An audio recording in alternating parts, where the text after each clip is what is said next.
Jonathan London, illustrated by John Van Zyle.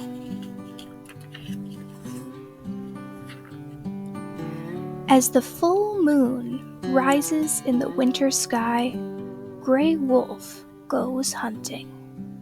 He is restless. He has lost his mate to a man's steel trap.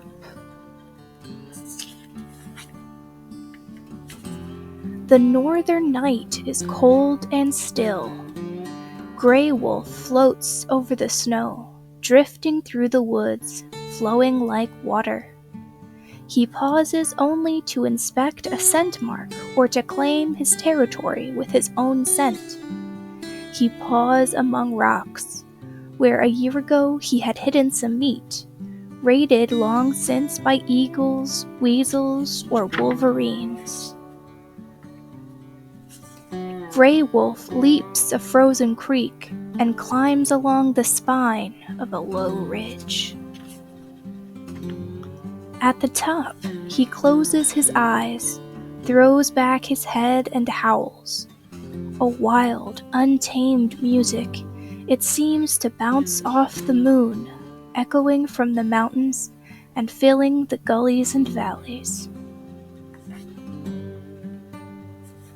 Nose into the wind, he returns to the hunt. In a moon-bright forest clearing, he flushes a snowshoe hare. Shadows bound across the sparkling snow. Hare is no match for Gray Wolf. But Gray Wolf comes to a halt, letting Hare flee. He sniffs the crisp night air, sensing danger. The fur on his neck stands up. There in the shadows, he sees a wolf pack. Poised, absolutely still, Gray Wolf stands alone and stares. His eyes burn like steady flames. The leader of the pack stares back. Their eyes lock. The moon burns a hole in the night. Suddenly, a young white wolf, brilliant as the moonlight, steps out from the pack. And the pack, still as stone, watches as Gray Wolf and White Wolf circle each other. Even the trees seem to hold their breath. At the edge of the meadow, they begin, at the exact same moment, to wag their tails and lope off across the snow, their heads held high. The trees breathe as the two wolves rise into the hills. When they curl up together, White Wolf buries her nose beneath her bushy tail and goes to sleep. But Gray Wolf's eyes remain open. It has been a long night. The moon has crossed the sky. As it sinks in the west, the eyes of Gray Wolf become twin moons. In the spring, the two wolves will start a new pack of their own. Note from the author. The Lakota Sioux call the wolf Shunk Manitou Tanka, the animal who looks like a dog but is a powerful spirit.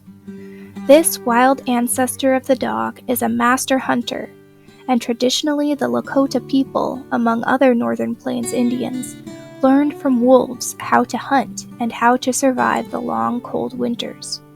A wolf pack is similar to a human family, usually with a mother and father wolf as leaders, followed by uncles and aunts, brothers and sisters. The mother and father, who generally mate for life, lead the hunt and defend the young from bears and their territory from other packs. The wolves hunt and play together and care for each other. Long ago, the wild howls of wolves were heard all across the northern hemisphere, throughout Europe and northern Asia as well as all of North America. But in the last few hundred years, humans have declared war on wolves, fearing them instead of learning from them, and learning how to live with them. In reality, wolves tend to be shy and try to avoid people, yet since the Middle Ages, wolves have been seen as terrifying and evil. In the late 19th and early 20th centuries, an attempt was made in North America to systematically destroy them. During this time, wolves were brutally hunted and poisoned to the brink of extinction. Today, in the United States, wolves are endangered in the lower 48 states except for Minnesota, where they are threatened. Thousands still roam Alaska and Canada, and conservationists are trying to protect wolves wandering back across the border to their ancestral homes in Montana, Idaho, and Washington. Hopes are strong for a plan to reintroduce wolves to the Yellowstone National Park and elsewhere in the U.S.